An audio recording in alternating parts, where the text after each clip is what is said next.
लो जी, हम production function के chapter पे थे। अभी तक जो हमने इसमें पढ़ा वो पढ़ा what is the meaning of production function, थोड़ा सा हमने उसके बारे में पढ़ा था। फिर हमने पढ़ा there are two types, return to factor, return to scale, उसके बारे में पढ़ा।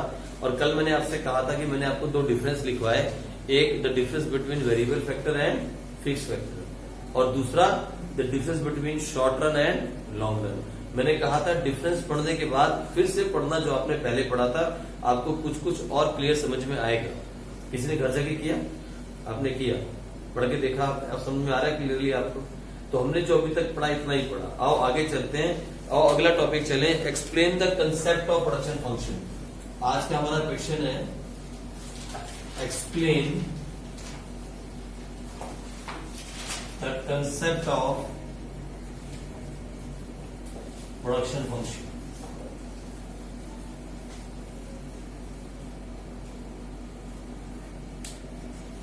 पता है जो बच्चे नॉन एक्टिव है ना, इनको ग्रुप से हटाना पड़ेगा। जो नॉन एक्टिव बच्चे हैं उनको ग्रुप से हटाना पड़ेगा।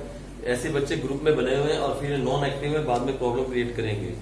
तो लिखो there are 3 basic concepts of production function. There are basically 3 basic concepts. Number 1 TP, number 2 AP और नंबर 3 एमपी। टीपी, एपी और एमपी के बारे में हम पढ़ेंगे। टीपी मतलब टोटल प्रोडक्ट, एपी मतलब एवरेज प्रोडक्ट और एमपी मतलब मार्जिनल प्रोडक्ट। ठीक है जी, आ जाओ फटाफट जल्दी से। सबसे पहले हम पढ़ेंगे टीपी। इसको टीपी भी बोलते हैं और कई बुक्स इसको टीपीपी बोलती हैं, टोटल फिजिकल प्रोडक्ट। एक ही बात है, आप चाहे टीपीपी कहो चाहे आप टीपी कहो, इट्स सेम, दोनों एक ही चीजें हैं। ठीक है जी, चलो लिखो फटाफट जल्दी से। इट रेफर्स टू टीपी का मतलब लिखा है, टीपी का मतलब it refers to the total quantity of goods produced. It refers to the total quantity of goods produced by the firm during a given period of time,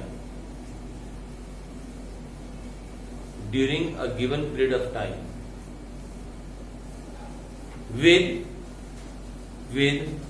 given number of inputs. Given period of time with given number of inputs. It refers to the total quantity of goods produced by the firm during a given period of time with given number of inputs. That is called total production. यानी एक firm एक साल में total कितना production करती है, that is called TP. Simple सी कहानी है ना, टीपी का मतलब टोटल प्रोडक्शन। ठीक है जी, For example, if 10 laborers produce 60 kg of rice,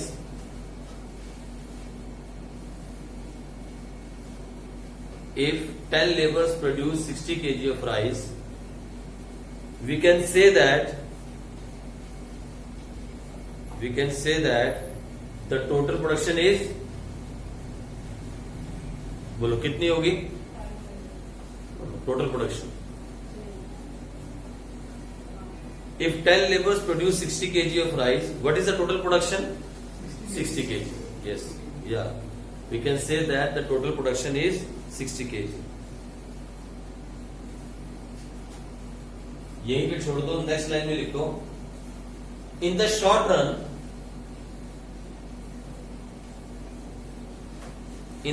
run, a firm can increase its total production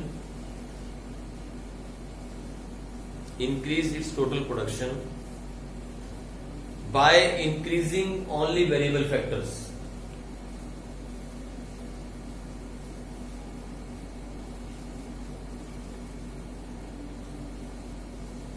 However,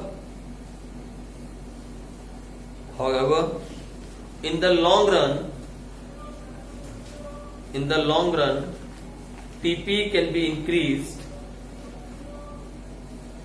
by increasing both fixed and variable factors.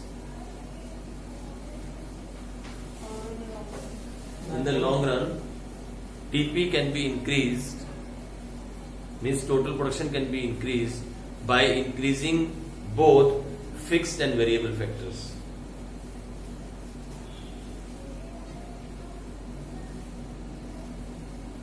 So TP के बारे में छोटी सी कहानी हमने ये पढ़ी कि what is a TP. TP means the total production done by a firm in during the year, in 1 year. किसी एक साल में एक फर्म ने कितना प्रोड्यूस किया, that is called the TP. Fine, this is TP.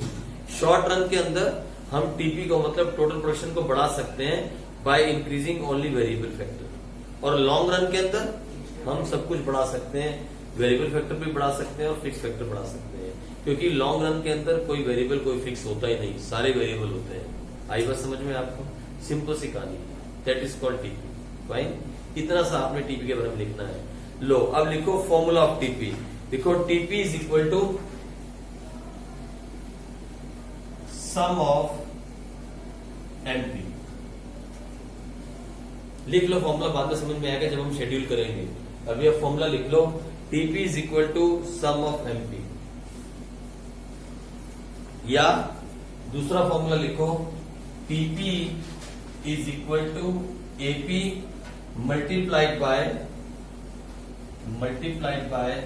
Labour,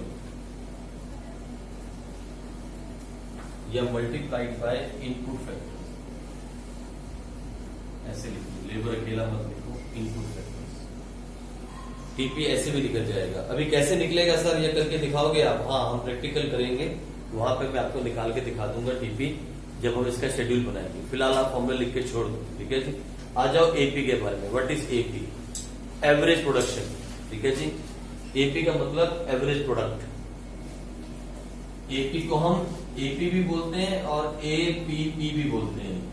इसको APP बोलो या एपी बोलो, एक ही बात. एपी से मतलब है average product. AP stand for average product. तो लिखो फटाफट. It refers to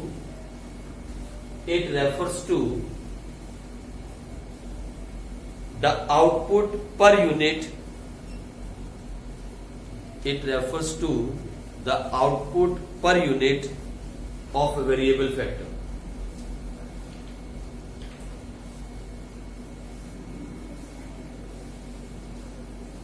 For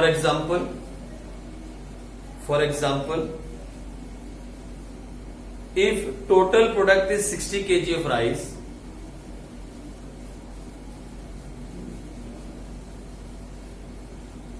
if total product is 60 kg of rice produced by 10 laborers,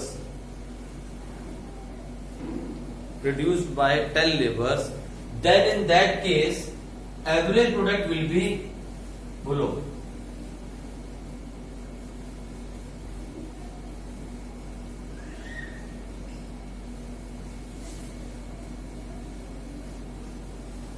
AP is equal to TP upon unit of labor used. या ऐसे कर लो, unit of variable factor. या variable factors used, ऐसे लिखो, ये आसान हो जाएगा.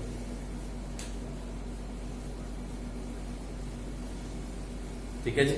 This is AP, average product. यानी पिछले वाले क्वेश्चन के अंदर हमने कहा था कि 10 लोगों ने मिलकर अगर 60 किलो राइस प्रोड्यूस किए तो फिर एवरेज प्रोडक्ट क्या हो जाएगा? 60 डिवाइड बाय 10. क्या आ जाएगा? 6. ये एवरेज प्रोडक्ट. फाइन. अब बात आई व्हाट इज मार्जिनल प्रोडक्ट. लिखो व्हाट इज मार्जिनल प्रोडक्ट. लिखो it refers to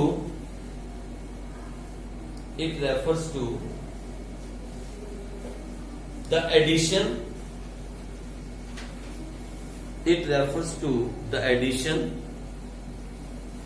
to the total product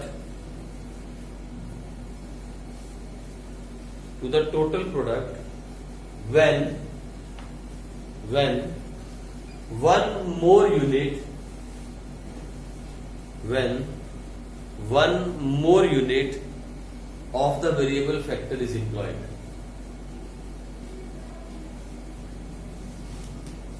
मतलब MP is equal to change in TP upon change in labor.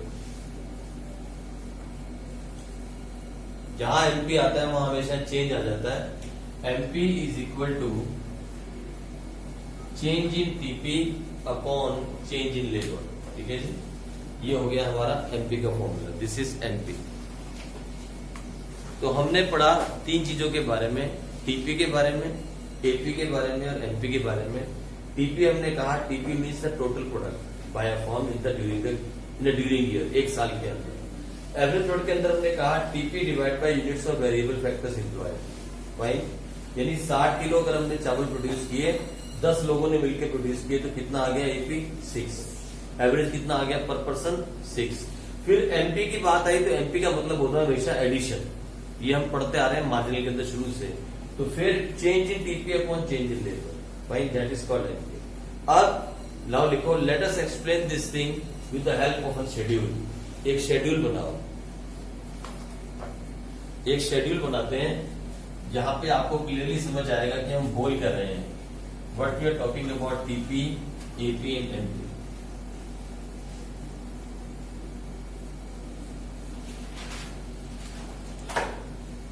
लिखो सबसे पहले यूनिट्स ऑफ लैंड, यानी हमारे पास जगह कितनी है वो तो चेंज नहीं हो सकती है, कितनी रहेगी। फिर लिखो यूनिट्स ऑफ लेबर। ठीक है जी, इसको लिख लो 1 1 1 1 1 2 3 4 5 6 7 8 8 बार करेंगे। 1 2 3 4 5 6 7 8। ठीक है जी, 8 बार कर लो। यूनिट ऑफ लेबर हम बढ़ाते गए। पहले हमने 1 लेबर लगाई, फिर 2 लेबर, फिर 3, फिर 4, फिर 5, फिर 6, फिर 7 और फिर 8। लेबर हम बढ़ाते जा रहे हैं। लैंड हमारी इतनी है, लैंड को हम बढ़ा नहीं सकते क्योंकि लैंड फिक्स फैक्टर है। फिर आया TP, TP in quintals. Total production, total production कैसे आएगी आपको अच्छे से मालूम है, हमने दे दी यहाँ पे। ये लो, ये है 2, ये है 5, फिर 9, 12, 14, 15, फिर 15 और फिर 14। ये आ गई total production. This is your total production. अब आप निकालो फटाफट जल्दी से एपी और आप निकालो जल्दी से एमपी। फटाफट निकाल के दिखाओ मेरे को जल्दी। लो एपी निकालो और एमपी निकालो जल्दी।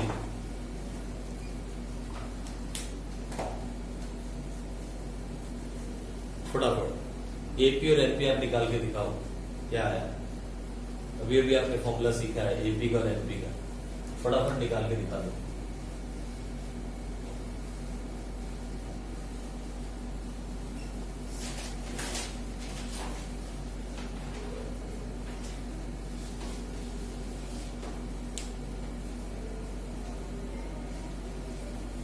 हाँ जी, क्या आया एपी? फटाफट जल्दी से पहले वाला नंबर 1 पे क्या आया? 2।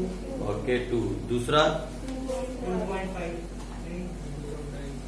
तीसरा 9 डिवाइड बाय 3 हो जाएगा 3।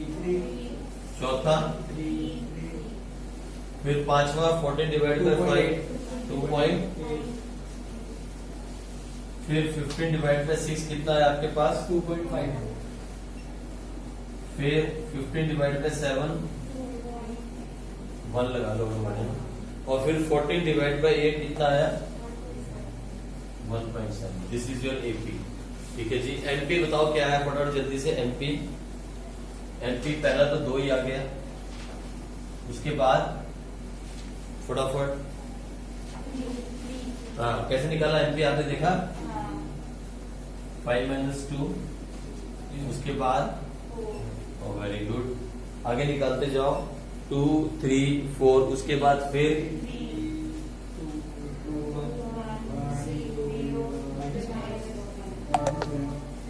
2, फिर 1, फिर उसके बाद 0 माइनस करो। ये आपका टीपी, ये है आपका एपी और ये है आपका MP. This is your TP, AP and MP, जिनके बारे में हम पढ़ रहे हैं। TP means total product, AP means total product divide by the units of variable factors employed, और एमपी का मतलब चेंज। ठीक है जी, हम इन तीनों चीजों के बारे में पढ़ रहे हैं, टीपी के बारे में, एपी के बारे में और एमपी के बारे में। टीपी का मतलब है टोटल प्रोडक्ट। ये आपको फिगर सब दिमाग में रखनी है, बाकी कुछ दिमाग में नहीं रखना। इस शेड्यूल को बनाते हुए सिर्फ आपको टीपी की फिगर को दिमाग में रखना है, बाकी कुछ दिमाग में नहीं रखना। सर ये क्या है? This is the unit of land. हम एक लैंड का एग्जांपल ले रहे हैं जहां पे कुछ लोग मिलकर फार्मिंग कर रहे हैं। ठीक है जी, लैंड बढ़ नहीं सकती शॉर्ट रन के अंदर, इसलिए लैंड एक ही एकड़ है, 1 एकड़ 1 एकड़ 1 एकड़ 1 एकड़। हमने क्या किया? हम लेबर बढ़ा रहे हैं। लेबर क्या होता है? Variable factor. तो यानी हम कौन सी स्टडी कर रहे हैं? Return to factor.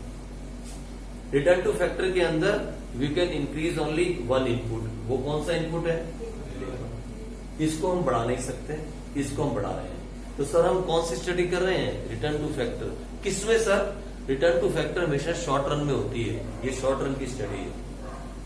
Long run में कोई भी फिक्स नहीं होता, कोई भी वेरिएबल नहीं होता, सारे वेरिएबल होते हैं। आई बात समझ में? बात को घुमा घुमा के पीछे जाया करो। जब आप बात को घुमा घुमा के पीछे जाओगे, शुरू से शुरू किया करो बात को समझना, दोबारा दोबारा से 4-5 बार रिवाइज करोगे, दिमाग में बात बैठ जाएगी। हम क्या पढ़ रहे हैं? We are discussing about TP, AP and MP. What is the meaning of total product, average product and marginal product, उसके बारे में पढ़ रहे हैं। What is TP? TP means the total production in 1 year. Sir कहां से आई ये figure? This figure you have to keep in mind. Sir ये ऐसे क्यों है? 2, 5, 9, 12, 14, 15, 15, 14। यहां एक लॉ लगेगा, लॉ ऑफ वेरिएबल प्रोपोर्शन, इसीलिए ऐसी है। पहले शुरू के अंदर जब आपके पास 1 एकड़ जगह थी, आपने एक मजदूर लगाया, उसने 2 क्विंटल कनक पैदा की, मान लो वीट। आपने उसी एक जगह के ऊपर 2 मजदूर कर दिए, उन्होंने मिलकर कितने बना दी? 5 क्विंटल। क्विंटल में है ना, कुछ भी ले लो, वीट ले लो, राइस ले लो, कुछ भी ले लो। फिर जैसे आपने एक मजदूर और बढ़ा दी, जगह नहीं बढ़ रही है, जगह उतनी है, जगह नहीं बढ़ा सकते आप क्योंकि शॉर्ट रन में बढ़ रहे हो। तो फिर आपने एक लेबर और बढ़ा दिया, उन्होंने मिलकर 9 क्विंटल जो है वीट प्रोड्यूस कर दिया। आपने एक और बढ़ाया, उन्होंने बढ़ के कर दिया 12। देख रहे हो आप, लेबर बढ़ाते जा रहे हो और वहां क्विंटल बढ़ते जा रहे हैं। देख रहे हो, 2 से 5, 5 से 9, 9 से 12। लेकिन एक चीज देखना, बढ़ तो रहे हैं लेकिन डिक्रीजिंग रेट के अंदर। आप देख रहे हैं, हर बात नोट करना क्योंकि हम रिलेशन पढ़ने वाले हैं इसके बीच में। ये देखो, टीपी जो है इंक्रीज तो कर रहा है लेकिन डिक्रीजिंग रेट में। यहाँ पे 3 बढ़ा, 3 से 4, 4 से फिर 3। देख रहे हो, डिक्रीजिंग हो गया। अच्छा अब क्या हुआ? आपने एक लेबर और लगा दिया, उन्होंने अब क्या किया? 14 टन, 14 क्विंटल वीट प्रोड्यूस कर दिया। आपने एक लेबर और बढ़ाया, अब कितना हो गया? 15। एक लेबर आपने और बढ़ाया, अब कोई इंक्रीज नहीं हुआ। आपने फिर एक लेबर और बढ़ा दिया, अब टोटल प्रोडक्शन डिक्रीज हो गई। इसका मतलब ये है there is something in TP. ऐसा नहीं है कि कितनी भी जगह पे आप कितने भी लेबर ठोकते जाओगे तो प्रोडक्शन बढ़ती चली जाएगी, ऐसा नहीं होता। There is a limit for everything. आप देख रहे हो, आपने 1 एकड़ जगह के ऊपर जब मजदूर बढ़ाने शुरू किए तो यहां तक, ऑलमोस्ट यहां तक तो टीपी बढ़ रहा था, लेकिन यहां के बाद टीपी धीरे धीरे नीचे चला गया। अब देख रहे हैं, टीपी स्टार्ट फॉल। तो ये टीपी का नेचर है। क्या नेचर है टीपी का? टीपी पहले इंक्रीज किया और फिर अल्टीमेटली क्या हो गया? फॉल कर गया। ये देखो आपके सामने फॉल कर रहा है ना टीपी, क्योंकि 1 एकड़ जगह के ऊपर ऐसा नहीं कि आप जितने चाहो उतने लेबर लगाते जाओगे, प्रोडक्शन बढ़ती जाएगी। अरे जगह तो 1 ही एकड़ है। अगर 1 एकड़ जगह आपके पास हो और आपने वहां मजदूर पे मजदूर लगाते चले गए, इसका मतलब ये थोड़ी कि मजदूर ज्यादा लगाने से प्रोडक्शन बढ़ जाएगी। एक टाइम ऐसा आएगा जब प्रोडक्शन घटनी शुरू हो जाएगी, क्योंकि आप मजदूर खड़े होकर आपस में बातें मारने स्टार्ट कर देंगे, क्योंकि बस काम तो कोई होगा नहीं। They will start talking and wasting time, यानी ओवरलोड हो जाएंगे। काम आपने लोगों को ज्यादा दे दिया, काम कम है और लोग ज्यादा है, ये वाली सिचुएशन हो गई। ठीक है, तो एवरेज ये जो एपी है और जो एमपी है ये तो टीपी पे डिपेंड कर रहा है, इसकी तो कोई प्रॉब्लम नहीं है। तो बेसिकली आपको टीपी को देखना है। अच्छा, अगर आप एपी को देख रहे हो तो एपी क्या हो रहा है? एपी भी फॉल कर रहा है, एपी भी लगातार फॉल कर रहा है। देखो पहले 2 था, फिर 2.5, फिर 3 और यहां से फॉल होना स्टार्ट हुआ। ये कांस्टेंट हो गया 3 पे आके, फिर 2.8, 2.5, 2.5, 1.7, क्योंकि एपी डिपेंड करता है किस पे? टीपी पे। एपी का फॉर्मूला क्या है? TP upon unit of level. अगर ये गिरेगा तो ये भी गिरेगा साथ के साथ। और फिर देखो आप एनपी के बारे में, अगर एनपी की स्टोरी को आप देखोगे तो एनपी के साथ क्या कहानी हुई? एनपी पहले इंक्रीज हुआ और उसके बाद लगातार डिक्रीज चला गया, नेगेटिव में चला गया। एनपी जो है वो नेगेटिव में चला गया। अब यही चीज आपसे कल पूछी जाएगी, right the relation between TP, AP and NP, और क्वेश्चन बन जाएगा 4 नंबर का, relation between TP, AP and NP. तो हम इसी को अब पढ़ेंगे, ठीक है जी, इसी को हम पढ़ते हैं। आ जाओ, 3 फेज हैं टीपी के, 2 फेज हैं एपी के और 2 फेज हैं एनपी के, ठीक है जी। आ जाओ, इनको पढ़ते हैं हम फटाफट जल्दी से। आप लिखो मेरे साथ जल्दी से, फेजेस ऑफ टीपी। सबसे पहले टीपी के बारे में पढ़े, सिर्फ टीपी के बारे में। मैं कहा बनाऊं, मुझे डायग्राम बनाना था टीपी का। ओके, डायग्राम बनाना है टीपी का। आप लिखो यहाँ पे मेरे साथ, डायग्राम बनाओ। आप अपनी बुक में बना लो, नोटबुक में डायग्राम बनाओ टीपी का। यहाँ पे देखने ना है बैटरी का है ना 20%, अभी तो है। लो, डायग्राम बनाओ टीपी का। आप इस तरफ लिखो टीपी, इस तरफ लिखो टीपी, और इस तरफ लिखो यूनिट्स ऑफ वेरिएबल इनपुट।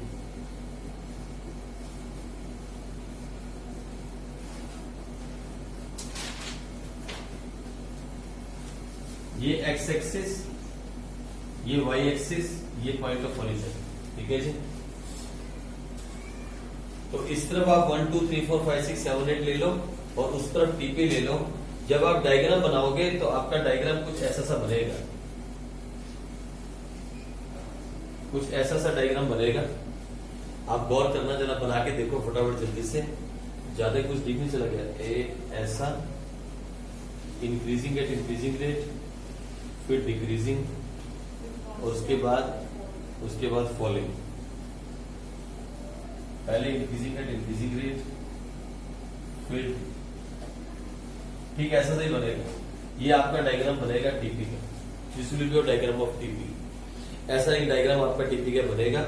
इसके 3 फेस होंगे, पहला इंक्रीजिंग एट इंक्रीजिंग रेट, दूसरा ये मैक्सिमम पे पहुंच गया, और तीसरा फॉलिंग। ऐसे 3 फेस इसके बनेंगे। आप डायग्राम को देखोगे गौर से तो ऐसा सा ही डायग्राम बनेगा। आप बना लो, मेरे कहने पे मत जाओ,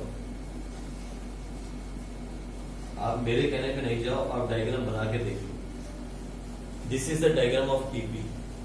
टीपी का ऐसा सा डायग्राम बनेगा। इसके 3 फेस हैं टीपी के। आप इसके बाद लिख सकते हो, एट फर्स्ट फेस, कुछ बना रहे, कुछ बन रहा है ऐसा सा। हाँ, मोहिनी बना रही है, हल्का सा कुछ बन रहा है। हाँ ठीक है, बनाओ बनाओ। हाँ शाबाश।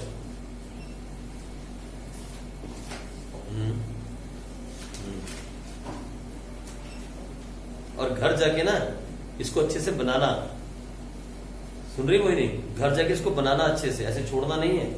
ये तो यहाँ आप रफ में करते हो, घर जाके फेयर करते हो ना, वेरी गुड। घर जाके इसको रफ अच्छे से बनाया करो फाइनल के अंदर।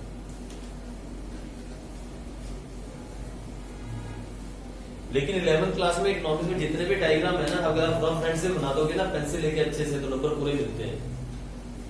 अगर आपने मार्किंग सही की है ना, इस तरफ यहाँ इधर unit of variable output input, और यहाँ लिखो टीपी, और यहाँ एक्स एक्सिस, यहाँ वाई एक्सिस। हाँ, अगर आपने, हाँ बन रहा है ना सर, अगर आपने ऐसे सिर्फ अच्छे से बना दिया ना रफ हैंड से, तब भी नंबर पूरे मिलते हैं। ये जो नंबरिंग होती है ना 1 2 3 4 5 6 ये ऐसे लिखते हैं आप, इसकी जरूरत नहीं है +1 के अंदर। किसी भी डायग्राम में कोई बड़ा नंबर नहीं काटते, न +1 में न +2। लेकिन आपका जो डायग्राम है वो सही तरीके से एक्सप्लेन होना चाहिए क्या है। ये तो मैं इसको आपको इसलिए बोल रहा हूँ, ऐसे खुद बना लो नंबर डाल के, ताकि आपको पता लग जाए कि जो मैं बोल रहा हूँ वो सही है। ऐसे बना डायग्राम आपका, 3 फेस बन रहे हैं, ठीक है। और देखो बिल्कुल ठीक है, ये भी बिल्कुल सही आया इसका भी। हाँ बहुत बढ़िया, ठीक है जी। देख रहे हैं आप, पहले टीपी इंक्रीज कर रहा है इंक्रीजिंग रेट में, मैंने आपसे कहा था, ये देखो पहले टीपी इंक्रीज करेगा इंक्रीजिंग रेट पे, फिर एक टाइम पे आके कांस्टेंट हो जाएगा और अल्टीमेटली क्या हो जाएगा, it falls.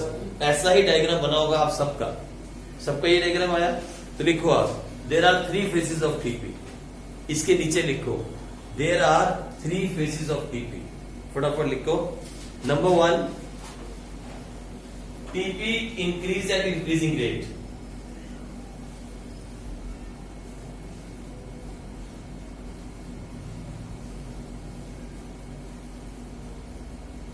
TP increase at increasing rate, और उसे हम कहते हैं increasing return to a factor. That is called increasing return to a factor.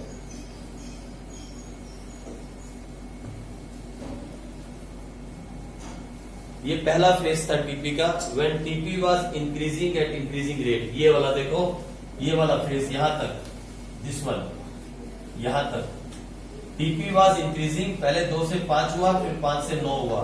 TP was increasing at increasing rate, ये टीपी का पहला फेज था, जब टोटल प्रोडक्ट बढ़ रहा था, इंक्रीज कर रहा था इंक्रीजिंग रेट पे। 2 से परसेंट बढ़ गई 5 से बढ़ गई 9। फाइन। अब आ जाओ phase number 2। The phase number 2 of TP is TP increase at decreasing rate.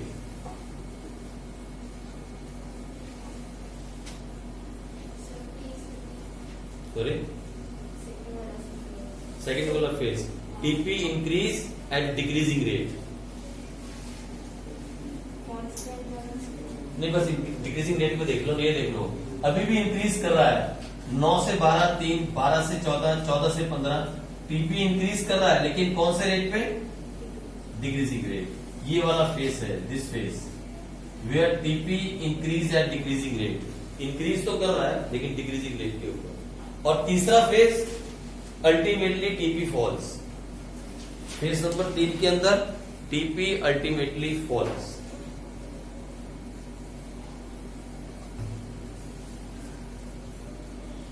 तो हम यहां तक दे सकते हैं, इसको यहां तक। ये फर्स्ट फेज, यहां पे सेकंड फेज, और यहां पे फेज नंबर 3। ये 3 फेज हो गए टीपी के। लो ऐसे कर लो, आसानी हो जाएगी। These are the 3 phases of TP. ये 3 फेज हो गए TP. First phase, second phase, third phase of TP. ये हो गया टीपी के 3 फेज। ठीक है जी। पहले वाले फेज में टीपी इंक्रीज कर रहा है एट द इंक्रीजिंग रेट। 2 से 5, 5 से 9 बढ़ रहा है ना, बढ़ती हुई दर में बढ़ रहा है। इंक्रीज एट इंक्रीजिंग रेट, बढ़ना और बढ़ती हुई दर में बढ़ना, that is called increase at increasing rate. दूसरे वाले में भी टीपी इंक्रीज कर रहा है, no doubt, the total production is getting increase.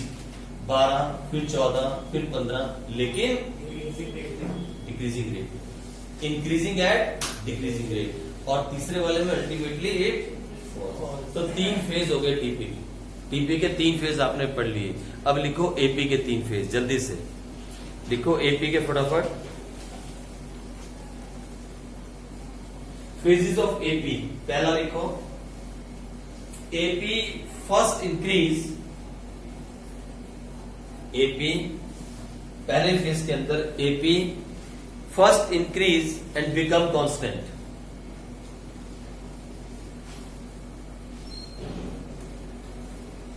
AP के 2 ही फेज है। AP first increase and become constant, यहां पे आके कांस्टेंट हो गया। This is the first phase of AP. Increase हुआ, 2 से बढ़ा 2.5, 2.5 से 3 और फिर 3 कांस्टेंट। ठीक है जी। और ultimately at last it falls. दूसरे फेज में लिखो एपी स्टार्ट फॉलिंग। इसके 2 ही फेज हैं बस। ये बढ़ा और बढ़ के कांस्टेंट हो गया, और उसके बाद लगातार गिरता चला गया और कोई चेंज इसमें नहीं आया। This is AP. अगर हम एपी की बात करें तो एपी के 2 ही फेज हैं। ये देखो, ये पहला फेज है और ये दूसरा फेज है। ये एपी का सेकंड फेज है। फाइन। अब बात करें एमपी की, तो लिखो फेजेस ऑफ एमपी। लिखो एमपी के फेजेस। सबसे पहले एमपी फर्स्ट इंक्रीज। यहां देखो, ये देखो, सबसे पहले एमपी बढ़ा, ये फर्स्ट फेज 2 3 4। फर्स्ट फेज के अंदर एमपी फर्स्ट इंक्रीज, दूसरे फेज में लिखो एमपी फॉल्स एंड बिकम 0, ये इसका सेकंड फेज है। गिरता चला गया और 0 तक आ गया। दूसरे फेज में लिखो एमपी फॉल्स एंड बिकम 0। बोलो तीसरा फेज क्या होगा? और वेरी गुड, बस आ गया। Phase number 3 MP become negative. लो जी, ये बहुत खतरनाक काम आप पढ़ रहे हो। ये जो आप पढ़ रहे हो, ये बहुत खतरनाक चीज आप पढ़ रहे हो। टीपी, एपी और एमपी के 3 फेज आप पढ़ रहे हो। टीपी के 3 फेज, एपी के 2 फेज, एमपी के 3 फेज।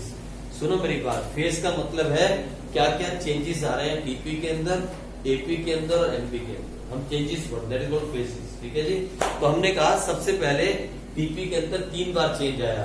पहला, TP increase at increasing rate, फिर TP increase at decreasing rate, और अल्टीमेटली टीपी फॉल्स, लेकिन नेगेटिव नहीं है, फॉल्स। फिर बात आई एपी की। हमने कहा एपी के 2 ही काम हुए, AP increase and become constant, 3 का के रुक गया, एंड अल्टीमेटली इट फॉल्स। फिर बात आई एमपी की। एमपी फर्स्ट इंक्रीज, देख रहे हो, पहले इंक्रीज हुआ 2 3 4, then MP become 0 and ultimately MP becomes negative हो। कितनी छोटी सी बात है, कितना छोटा सा रिलेशन है। कल यही चीज रिलेशन में आएगी, right the relation between TP, AP and MP, फिर आपको रिलेशन लिखने हो, ठीक है जी। अभी तो इसके आप फेसिस पढ़ रहे हो, तीनों फेसिस। जैसे आपने डायग्राम बनाया टीपी का, ऐसा ही डायग्राम बनाओ एपी का और बनाओ एमपी का। जल्दी बनाओ फटाफट, और मुझे बताओ कैसा बना फटाफट से। जैसा डायग्राम आपने बनाया टीपी का, वैसा ही डायग्राम एपी का बनाओ और एमपी का बनाओ, जल्दी से। तो उसमें भी नीचे यूनिट्स ऑफ लेबर है। हाँ, वो units of variable factor, same चीज, सेम आएगा नीचे यूनिट्स ऑफ वेरिएबल फैक्टर। बस यहाँ टीपी जगह पे क्या आएगा? एपी, और ऐसे ही आएगा यूनिट्स ऑफ वेरिएबल फैक्टर, यहाँ आएगा एमपी।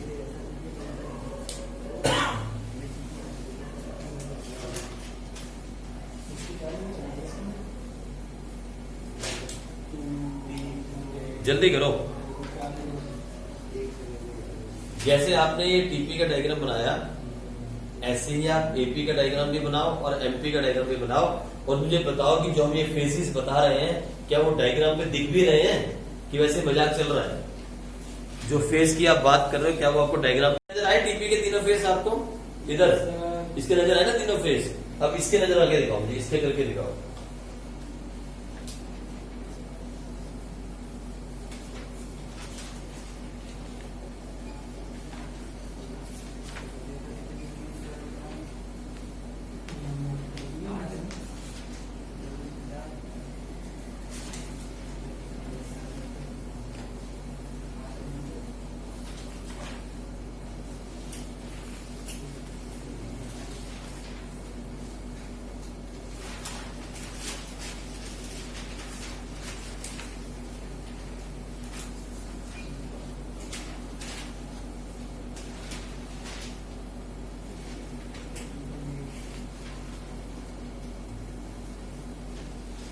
इसी को डायग्राम को बनाओ। आज हम इतना ही करेंगे, और आगे कल जो हम नेक्स्ट स्टार्ट करेंगे, that is the law of variable proportion, ठीक है जी।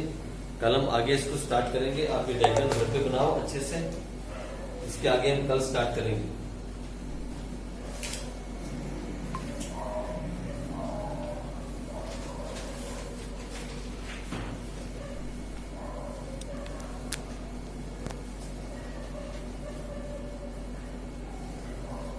ये हमारे तीनों के तीनों फेस दिख रहे हैं। आप टीपी का डायग्राम हमने बना दिया, ऐसे ही आपको एपी का और एमपी का डायग्राम बनाना है, और बस।